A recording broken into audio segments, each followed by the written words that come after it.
안녕하세요. 지름길 법무법인 박소은입니다. 지난 시간 갈수록 다양해지는 전세 사기 유형과 예방법 3가지를 알아봤는데요. 오늘은 나머지 2가지 유형과 예방법에 대해 알아보고 전세 사기 피해자법 지원 대상에 대해서도 간단히 살펴보겠습니다. 먼저 전세 사기 4번째 유형은 규모가 큰 피해를 만드는 기획조직형 전세 사기입니다. 분양업자, 임대사업자, 브로커 등 여러 사람이 짜여 움직이는 형태인데요. 불법 건축물에 전세를 놓거나 확정 수익, 보장임대 같은 말을 앞세워 세입자 보증금을 모은 뒤 사라지는 방식이 대표적입니다. 이를 예방하기 위해선 조금 더 꼼꼼한 확인이 필요한데요. 집을 사기 전에 정부에 등록된 도면과 실제 집의 모습이 같은지, 불법으로 고치거나 새로 지은 부분은 없는지 확인해야 합니다. 임대사업자 등록만으로 안전하다고 생각하지 마시고 임대사업자 등록증, 사업계획서, 소유자 확인 서류 등도 모두 꼼꼼히 점검하는 것이 좋습니다. 마지막 유형은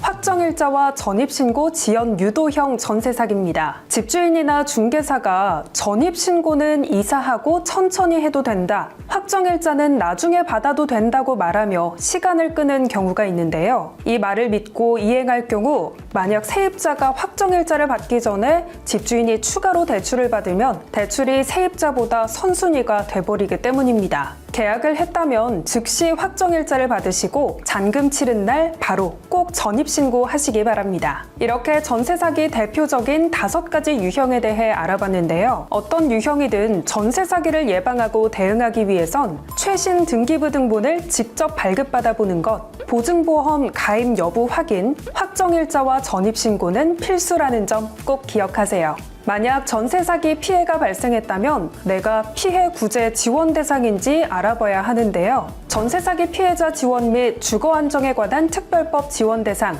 4가지 요건을 살펴보겠습니다. 첫째, 주택의 인도와 전입 신고를 마치고 확정일자를 갖춘 경우. 둘째, 임대차 보증금이 5억 원 이하인 경우. 셋째, 다수의 임차인에게 임대차 보증금 반환 채권의 변제를 받지 못하는 피해가 발생했거나 발생할 것이 예상되는 경우, 예를 들어 임대인의 파산 또는 회생 절차 개시, 임차주택의 경매 또는 공매 절차의 개시, 임차인의 집행권한 확보 등의 경우입니다. 넷째, 임대인이 임차보증금 반환 채무를 이행하지 아니할 의도가 있었다고 의심할 만한 상당한 이유가 있는 경우, 예를 들어 임대인 등에 대한 수사 개시, 임대인 등의 기망, 보증금을 반환할 능력이 없는 자에 대한 임차주택 소유권 양도 또는 임차보증금을 반환할 능력 없이 다수의 주택을 취득하여 매입한 경우입니다. 이 4가지 요건을 모두 충족해야 특별법상 규정하는 모든 지원이 가능한데요. 2번째, 4번째 요건을 모두 충족한다면 경공매 특례는 못 받지만 일반 금융 지원이나 긴급 복지 지원이 가능합니다. 또 2번째 요건을 제외한 나머지 요건에 모두 해당된다면 집주인의 세금 체납액을 집주인의 모든 주택의 비율대로 나누고 주택이 경매될 때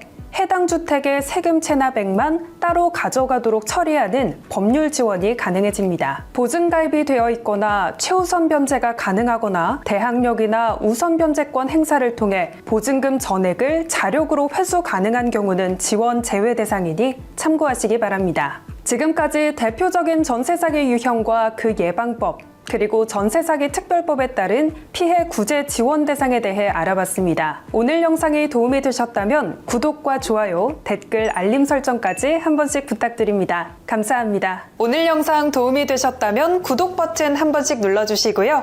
함께 보실 만한 추천 영상도 준비했으니까 많은 시청 부탁드립니다. 안녕!